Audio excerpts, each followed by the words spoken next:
set in the 50s. It's very, like the whole set of the play. It's somebody's sitting room. It's, you know, mundane. It's boring Sunday drab. afternoon. It's the same thing over and over and over again. Nobody really knows why Cliff hangs around so much with them, because he's such a gooseberry. Do you know what I mean? It's about an intelligent working class guy, but he can't stand silence. That's why he rants all the time, and goes on and on and on and on with these like massive speeches. Because if you notice, he's never quiet. He's hugely frustrated because all he wants is an argument and somebody to turn around and say, no, you know, this is not what I'm about. I'm here, I've married you. You can't slug off my parents anymore. Aren't you going to have your tea? She's going to church. You're doing what? Oh, when I think...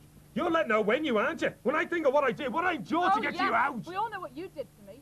You rescued me from the wicked clutches of my family and friends. I'd still be rotting away at home if you hadn't ridden up on your charger and carried me off. It was the first of the kitchen sink dramas anyway. And there was like conflicting reviews as well. I mean, either the critics loved it or hated it. There was no in between at all. The young and up-and-coming actors of Pickle Productions had produced John Osbourne's infamous play, Look Back in Anger. The play inspired a whole new generation of theatre actors and writers during the early 50s. Andrews Lane Theatre Dublin provided the venue. Venetia Quick and Patricia Maloney produced and starred in the play. Alison. Well, I've never played a character like Alison before because I wouldn't say she's weak necessarily, but I think despite her obvious weaknesses, she does have a little bit of courage. I've got to hit out somehow. Nearly 4 years of living in the same room with you.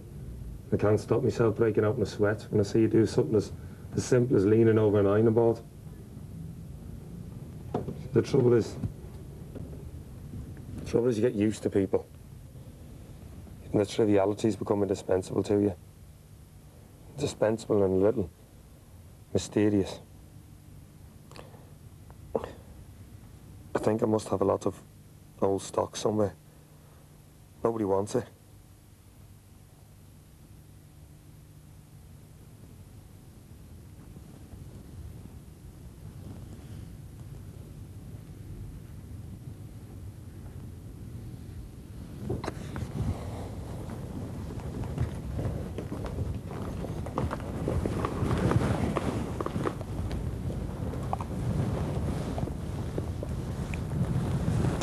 What are we going to do tonight? What would you like to do? Drink? Yeah, I know what I want now. You'll have to wait till the proper time. There's no such thing. Cliff will be back in a minute. What did he mean by don't forget? Something I've been meaning to tell you. You're fond of him, aren't you? Yes, I am. It's the only friends I have left now. People go away. You never see them again. I can remember lots of names when I was at school, men and women.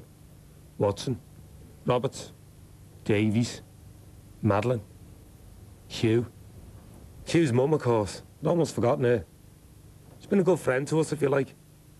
She'd even let me buy the sweet stall off her in my own time. She only bought it for us anyway. I can never understand why you're so distant with her. Please don't. I like the table scene because it's the only scene where all 4 characters are on stage, and like there's also a bit of a turning point because you can see, well, you're supposed to be able to see anyway, that something is going to happen between my character and Jimmy. You know, you can feel it, you know, when we're having a go at each other, and also like because I'm actually standing up to him in comparison with Alison's character, who, you know, doesn't really. You have let this genuflecting sin job win over you, haven't you? Oh, don't be such a bully. You've no right to talk about your mother like that. I have every right to talk about a mother like that. She's a bitch and should be dead. I said she's a bitch and should be dead. What's the matter with you? Why don't you leave to her defense or something? Jimmy, go on. No! She said something like that about me, you'd react soon enough, wouldn't you? You'd spring into your well-known lethargy and say nothing. I say she's a bitch and should be dead. Oh, the poor worms. Alison's mother's on the way. She'll leave a trail of worms gasping for laxatives from purgatives to purgatory. She simply said she was going to church. I don't see why this calls for this incredible outburst. Don't you? Well, then perhaps you're not as clever as I thought you were. Oh, you think the world's treated you pretty badly, don't you? Oh, don't try and take his suffering away from him. He'd be lost without it. Thought this play you're touring with finished up Saturday week. That's right. 8 days ago, in fact. Alison wanted me to stay. What are you after? Oh, don't you think we've had enough of the heavy villain? Why are you letting her do this to you? Why? Why are you letting me taking in? Why? That word is pulling my head off. And as long as you're around, I'll go on using it. My character's a total cow. At the end of it, she puts the knife in and twists it round, and she makes Alison leave, which probably Alison wouldn't have done. You know, if Helena hadn't come in, she would have like stayed on. But she actually made Alison think, whether it was for the right reasons or the wrong reasons. I have no public school scruples about hitting girls. When I become Alison and I start doing the mundane things like ironing and like I'm wearing the shirt she was wearing, and the roles are reversed, and I've now become the same sort of type of person. You've always put your hand out to me first, as if you expected nothing, or worse than nothing, and didn't care. You made a good enemy. They call it we're the opponent. Then when people put down their weapons, doesn't necessarily mean they've stopped fighting, does it? I love you. The last scene I like especially between me and you, where we have, it's not really overtly bitchy, but there's a lot of tension there. I come back and I see this woman in the shirt that I used to wear that belonged to Jimmy. She's there with my husband, and you know, she's supposed to be my best friend. I had no intention of causing any kind of a breach between you and Jimmy, and you must believe that. Oh, I believe it all right. That's what makes this seem more worse and terrible than ever. You should have been outraged, but you weren't. Do you remember the first night I met you? That grisly party. You hardly noticed me. I was watching you all night. You seemed to have a wonderful relaxation of spirit, and I knew that's what I wanted.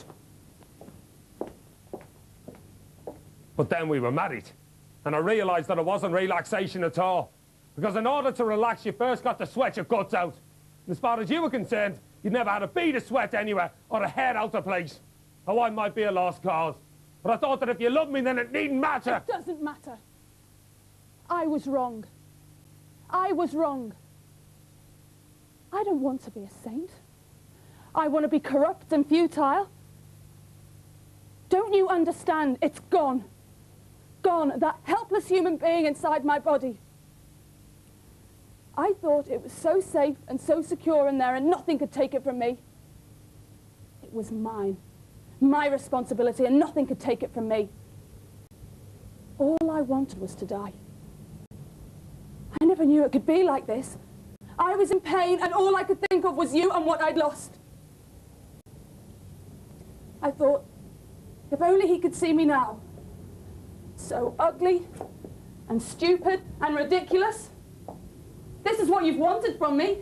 This is what you wanted to splash about, and I'm in the fire at last, and I'm burning, and all I want is to die. And at the end, the very last scene, when I come in and I say, you know, this is what you wanted from me all along, this is what you wanted to splash about it, and I think his character genuinely thinks, I don't know what to do here, I've never seen this woman behave like this before. He's out of his depth. Yeah, and he doesn't know how to react to that. So that's another good, powerful scene.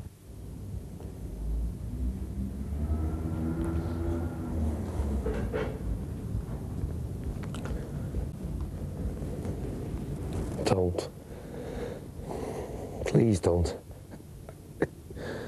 You're all right now. You're all right. Not anymore. We'll be together in our bear's cave and our squirrel's dray. We'll live on nuts and honey. Lots and lots of nuts. We'll sing songs about each other. About warm caves and snug trees and lying in the sun. You'll keep an eye on my tail and keep my claws in order. So I'm a bit of a soppy, scruffy sort of a bear. And I'll make sure that you keep that tail of yours gleaming as it should. Because you're a very beautiful squirrel. But you're none too bright either. There are cruel steel traps lying everywhere. Just waiting. They're rather mad. Slightly satanic. Very timid little animals. Right? Poor squirrels. Poor bears. Poor, poor bears.